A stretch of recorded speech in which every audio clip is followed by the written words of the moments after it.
Welcome to our YouTube channel GK Abhyas. आज हम फिर से आपके अपकमिंग एग्ज़ाम्स के लिए बेहद इंपॉर्टेंट क्वेश्चंस लेकर आए हैं। अगर आप किसी भी एग्जामिनेशन की प्रिपरेशन कर रहे हैं तो ये वीडियो आपके लिए बेहद इंपॉर्टेंट होने वाली है। तो वीडियो को लास्ट तक ज़रूर देखें और अगर पसंद आए तो वीडियो को लाइक करें, साथ में हमारे चैनल को सब्सक्राइब भी कर लें। तो चलिए फटाफट से हम अपने सेशन को करते हैं स्टार्ट। हमारा आज का फर्स्ट क्वेश्चन, संयुक्त राष्ट्र संघ के संगठन WHO का पूर्ण रूप क्या है? तो WHO का पूर्ण रूप जो है वो है हमारा वर्ल्ड हेल्थ ऑर्गेनाइजेशन, यानी कि विश्व स्वास्थ्य संगठन जो है ये हमारा करेक्ट आंसर है। WHO की अगर बात करें तो इसकी स्थापना जो है ये कब हुई थी? तो इसकी स्थापना हुई थी हमारा 7 अप्रैल 1948 को। 7 अप्रैल को जो है WHO डे भी मनाया जाता है। इसकी स्थापना 7 अप्रैल 1948 को हुई थी। इसका हेडक्वार्टर जो है वो हमारा जिनेवा में स्थित है। इसमें अगर WHO में अगर मेंबर की बात की जाए तो वो है हमारा टोटल 194 मेंबर जो है वो है हमारे WHO में। इसका फुल फॉर्म जो है वो वर्ल्ड हेल्थ ऑर्गेनाइजेशन है, बता दिया मैंने। और इसका जो कार्य है, WHO का जो कार्य है ना, वो क्या है कि वो दुनिया भर में ये स्वास्थ्य संबंधी जो समस्याएं होती हैं उस पर नज़र रखता है और उसे सुलझाने की जो कोशिश होती है वो जो है विश्व स्वास्थ्य संगठन जो है वो करता है। इसके हेड की अगर बात करें तो इसका हेड कौन है? इसके हेड हैं टेड्रोस जी। टेड्रोस से आप याद रख सकते हैं, इसके हेड है टेड्रोस। अब UN की बात करते हैं, संयुक्त राष्ट्र संघ। इसकी स्थापना जो है ये कब हुई थी? तो ये हुई थी हमारा इसकी UN की स्थापना 1945 में हुई थी। 24 अक्टूबर 1945 को जो है वो UN की स्थापना हुई थी। इसका हेडक्वार्टर न्यूयॉर्क में स्थित है। अगर इसके मेंबर की बात की जाए तो 193 जो है वो हमारे UN में मेंबर हैं, ध्यान रखिएगा। अब बढ़ते हम अपने नेक्स्ट क्वेश्चन पे।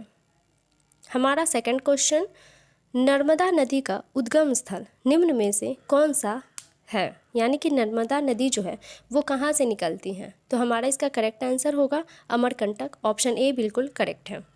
अब बात करते हैं नर्मदा नदी की। तो नर्मदा नदी जो है वो हमारे अमरकंटक से निकलकर ये MP से होते हुए, गुजरात से होते हुए महाराष्ट्र तक जाती है। अब बात नर्मदा नदी जो है वो गुजरात के भरूच ज़िले में अरब सागर में जाती है। गुजरात के जो है वो भरूच ज़िले से अरब सागर में जो है वो नर्मदा नदी चली जाती हैं। नर्मदा और ताप्ती नदी की बात करें तो वो जो है वो पश्चिम की ओर बहने वाली नदियां हैं, नर्मदा और ताप्ती। बाकी जो नदियां हैं वो हमारा पूर्व की तरफ बहती हैं। बढ़ते हम अपने नेक्स्ट क्वेश्चन पे। कार्बन की संयोजकता जो है वो कितनी है? तो कार्बन की संयोजकता जो होती है वो हमारा 4 होता है। हमारा ऑप्शन डी बिल्कुल करेक्ट है। कार्बन को जो है हम C से डिनोट करते हैं, ध्यान रखिएगा। ये जो है हमारे पीरियोडिक टेबल में 6ठे स्थान पे आता है, ये भी ध्यान रखिएगा। और इसकी जो संयोजकता है वो हम कैसे निकालते हैं? जैसे 2 4 हो गया ना, तो ये लास्ट वाला जो होता है ये संयोजी इलेक्ट्रॉन होता है। तो यही जो है कार्बन की संयोजकता है। बढ़ते हम अपने अब नेक्स्ट क्वेश्चन पे। सोडियम बाइकार्बोनेट का सामान्य नाम जो है वो क्या है? तो सोडियम बाइकार्बोनेट का सामान्य नाम जो है वो है हमारा बेकिंग सोडा, ऑप्शन सी बिल्कुल करेक्ट है।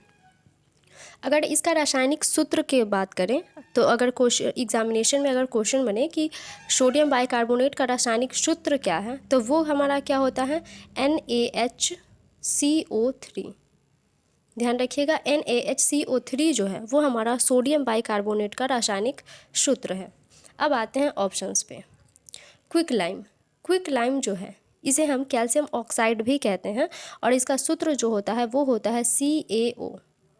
ठीक है, क्विक लाइम यानी कि कैल्शियम ऑक्साइड, इसका सूत्र होता है CaO, ध्यान रखिएगा। और इसकी बात करते हैं ऑप्शंस में। स्केल्ड लाइम जो है इसे हम कैल्शियम हाइड्रोक्साइड भी कहते हैं। तो इसका सूत्र हमारा क्या हो जाता है? इसका सूत्र हो जाता है CaOH का होल ट्वाइस। ये भी ध्यान रखिएगा, स्केल्ड लाइम जिसे हम कैल्शियम हाइड्रोक्साइड भी कहते हैं। बढ़ते हम अपने अब नेक्स्ट क्वेश्चन पे।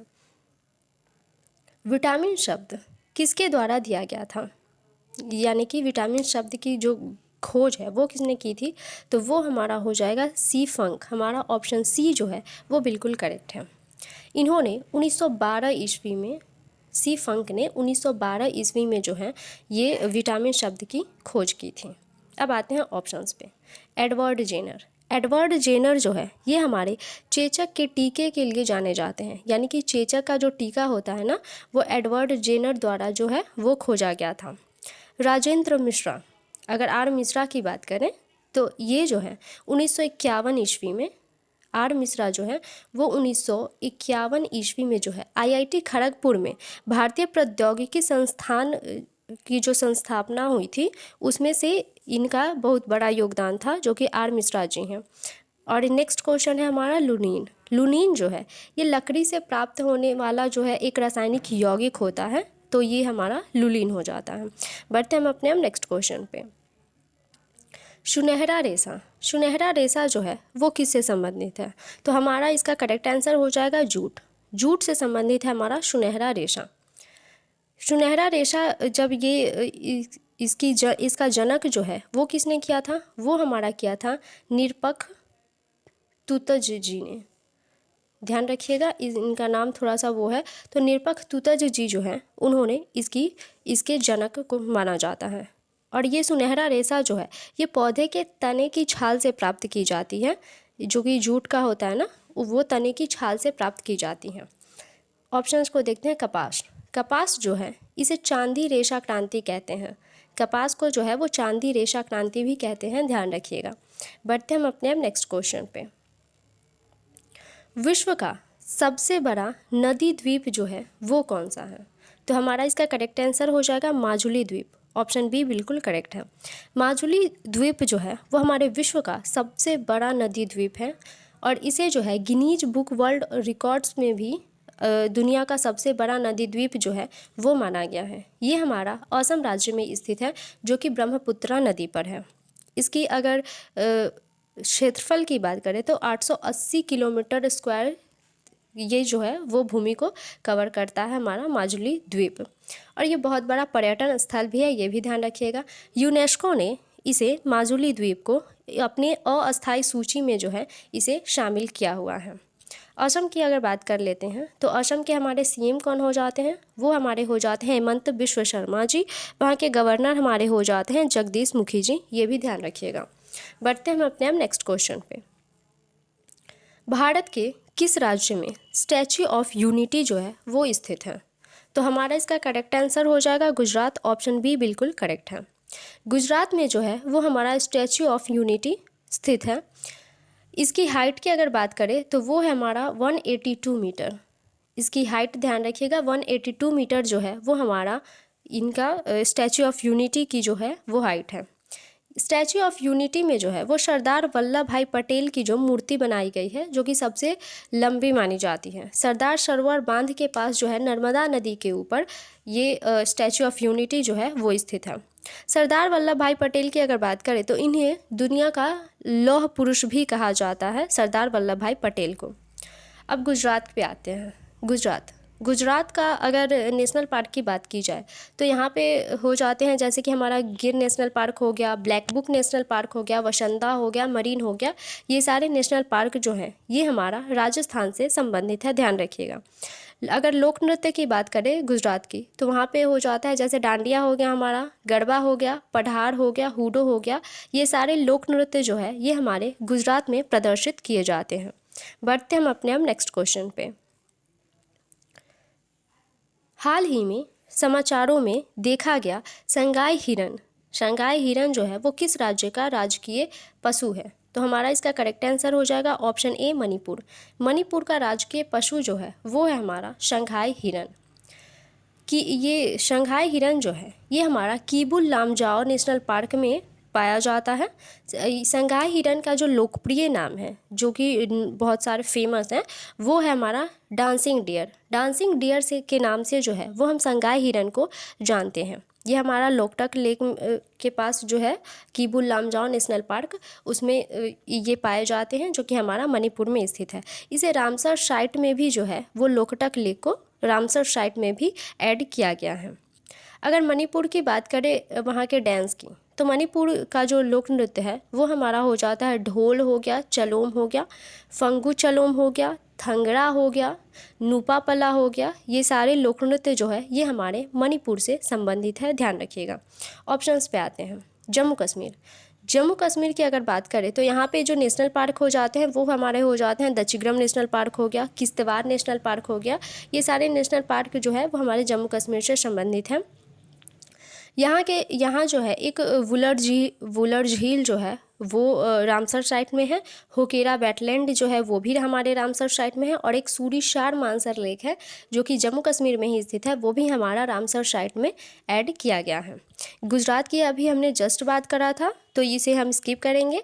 हमारा नेक्स्ट ऑप्शन है तमिलनाडु। तमिलनाडु की अगर बात करें तो यहाँ पे अगर नेशनल पार्क देखा जाए तो यहाँ पे नेशनल पार्क जैसे हमारा मुकुर्थी हो गया, मन्नार की खाड़ी हो गया, अन्नामलाई हो गया, मुदुमलाई हो गया, ये सारे नेशनल पार्क हमारे तमिलनाडु से संबंधित हैं। अगर यहाँ के नृत्य की बात करें तो काजी अट्टम नृत्य हो गया, कबड्डी अट्टम नृत्य हो गया, करांग अट्टम नृत्य हो गया, यानी कि जितने भी अट्टम जैसे शब्द अगर लगे तो ये हमारा तमिलनाडु का ही हो जाता है। एक ओथल है, ओथल नृत्य, ये भी हमारा तमिलनाडु से ही संबंधित है, तो ध्यान रखिएगा। बढ़ते हम अपने अब नेक्स्ट क्वेश्चन पे। नर्मदा नदी पर बना सबसे बड़ा बांध ये कौन सा है? तो नर्मदा नदी पर बना सबसे बड़ा बांध जो है ये हमारा है सरदार सरोवर बांध। हमारा ऑप्शन डी जो है वो बिल्कुल करेक्ट है। इसकी स्थापना जो है, इसकी नींव जो है वो कब रखी गई थी? इसकी नींव रखी गई थी 5 अप्रैल 1961 को हमारे पूर्व प्रधानमंत्री जवाहरलाल नेहरू के द्वारा जो है इसकी आधारशिला रखी गई थी। अगर इसके डिस्टेंस की बात करें तो ये है 1.2 किलोमीटर में जो है ये फैला हुआ है, ये भी ध्यान रखिएगा। और ये तीसरा यानी कि भारत का तीसरा सबसे ऊंचा कंक्रीट बांध जो है वो है हमारा सरदार सरोवर बांध, ध्यान रखिएगा, जो कि नर्मदा नदी पर सबसे बड़ा है। हमारा सारा क्वेश्चन कंप्लीट हुआ। आशा करते हैं कि आपको सारे क्वेश्चंस क्लियर हो गए होंगे। अगर वीडियो पसंद आई तो वीडियो को लाइक कीजिएगा, साथ में चैनल को सब्सक्राइब कर लीजिएगा और अपने फ्रेंड्स के साथ शेयर भी कर दीजिएगा। तो मिलते हैं नेक्स्ट वीडियो में नेक्स्ट क्वेश्चंस के साथ, तब तक के लिए गुड बाय।